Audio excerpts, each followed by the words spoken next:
कवि ने कहा था कि हिम्मत देखो जरा सी यार की। मैं इस कविता में किसी का नाम नहीं लूंगा कि सब समझ जाओगे कि हिम्मत देखो जरा सी यार की, शेर के घर घुस आया है और कितने सबक सिखाएं इसको अब तक समझ ना पाया है। समझ तो गए होंगे, समझ गए तो इशारा कर दीजिए कि समझ गए कि हिम्मत देखो जरा सी यार की, शेर के घर घुस आया है और कितने सबक सिखाएं इसको अब तक समझ ना पाया है।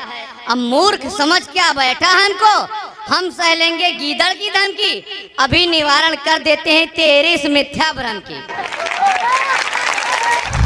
रेवसा में आकर के कोई क्या ही कविता पढ़ेगा। हमारे ऐसे बहुत सारे लोग अपनी कविताएं जचवाने के लिए ये रेवसा के सभी श्रोताओं के सामने आते हैं। दोस्तों, मैं ये जितने भी कवि हैं, मैं और ये जितने भी लोग पीछे बैठे हुए हैं, सब हर रात एक कवि सम्मेलन में होते हैं। बड़ी बड़ी भीड़ इनको सुनती है, बड़े बड़े लिफाफे इनका इंतजार करते हैं। लेकिन मेरा यकीन मानना, जब हम बड़े बड़े महानगरों के उन बड़े बड़े कवि सम्मेलनों में होते हैं तो हमको ऐसा लगता है कि किसी का कमीशन हमारी कविता सुन रहा है। लेकिन हम जब रेवसा ऐसे नगरों में आते हैं और यहाँ के सभी श्रोताओं के सामने कविता पढ़ते हैं तो हमको ऐसा लगता है आपका मन हमारी कविता को सुन रहा है। ये अंतर है महानगरों में और गाँव में। मैं चाहता हूँ एक बार आप और बड़ी तालियां बजाएं। अब तक का कवि सम्मेलन आपको कैसा लगा, एक बार बहुत अच्छी तालियां बजा करके इस मंच को आप बताएं। मुझे याद आता है हमारे मंचों पे एसएचओ साहब, हमारे मंचों पे अक्सर जब पुलिस वाले आते हैं तो हमारे हास्य व्यंग्य के कवि थोड़ा चुटकी ले लेते हैं, उनके साथ में थोड़ा मजाक कर लेते हैं। लेकिन मैं ये कहना चाहता हूँ, आज इस मंच पर खड़े होकर बहुत जिम्मेदारी के साथ कहना चाहता हूँ कि ये जो वर्दी पहन करके लोग हमारी सुरक्षा में बैठे हुए हैं, संसद हमला याद करिएगा।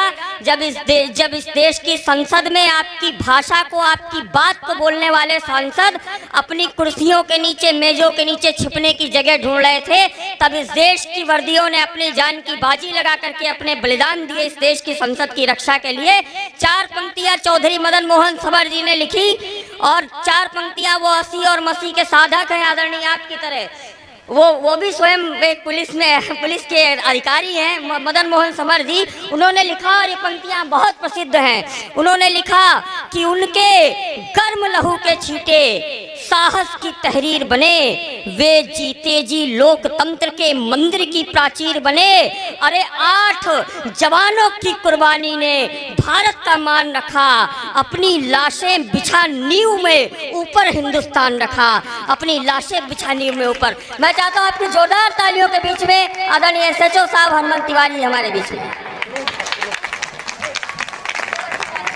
सबसे पहले तो ये जो इस भव्य कार्यक्रम को आयोजित कर रहे हैं, ऐसे हमारे सभी युवा साथी जिनके संगठन का नाम है इंकलाब क्लब, मैं आप सभी को बहुत साधुवाद देता हूं कि आपने आज 14 फरवरी के दिन, जब आज के कुछ साल पहले 2019 में एक ऐसी घटना हुई थी जिसे हम ब्लैक डे के नाम से जानते हैं, पुलवामा अटैक। हालांकि उसके बाद बालाकोट भी किया गया, लेकिन वह एक ऐसा दिन था जिसे हर हिंदुस्तानी की आंख में आंसू तो आए, बट वो गर्व के थे। दुख के आंसू कम थे, गर्व के थे कि हमारे जवान जिन्होंने हमारी सुरक्षा के लिए अपनी शहादत दे दी।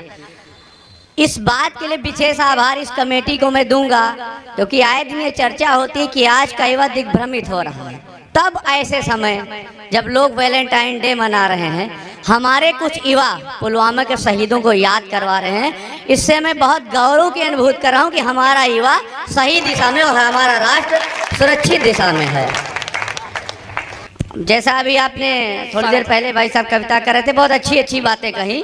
बस मैं इतना ही कहूँगा कि इस घटना से सबक हमें यह लेना है कि जब भी मौका मिले तो दुश्मन को छोड़ना नहीं है। सही बात है, सही बात है, बिल्कुल सही। एक ऐसा देश जिसका जन्म ही भारत के विरोध पर हुआ, भाई पाकिस्तान का इसके अलावा कोई वजूद है? सही कुछ नहीं। जिस दिन भारत विरोध खत्म, सारी आर्थिक मदद बंद, खत्म, यही तो होगा। तो एक ऐसा मुल्क जिसका जन्म ही भारत के विरोध पर हुआ, वह हमें आंखें दिखाने का प्रयास करता है। मैं बहुत छोटा था तो कहीं मैंने एक कविता सुनी थी, मुझे ध्यान नहीं कि कहाँ वो सुनी थी, लेकिन बड़ी अच्छी कविता थी। स्वागत है। मैं चूंकि अभी एक सूचना पे मुझे जाना था, मैं निकल रहा था, लेकिन शिवेंद्र का फोन था तो मैं चला आया। स्वागत और है। मैं 5 मिनट समय लूंगा। और ये मंच पे बहुत अच्छे कवि हमारे बीच में है, मैं आप सभी का भी बहुत आभार प्रकट करता हूं कि आप सभी ने समय निकाला। और रेउसा जिसे गांजर की राजधानी कहते हैं, और हमें इस बात की खुशी कि हमारे राजधानी में लोग पुलवामा के शहीदों को भूले नहीं हैं, इस बात पर मुझे गर्व है कि हम भी उनके बीच में सर्विस कर रहे हैं।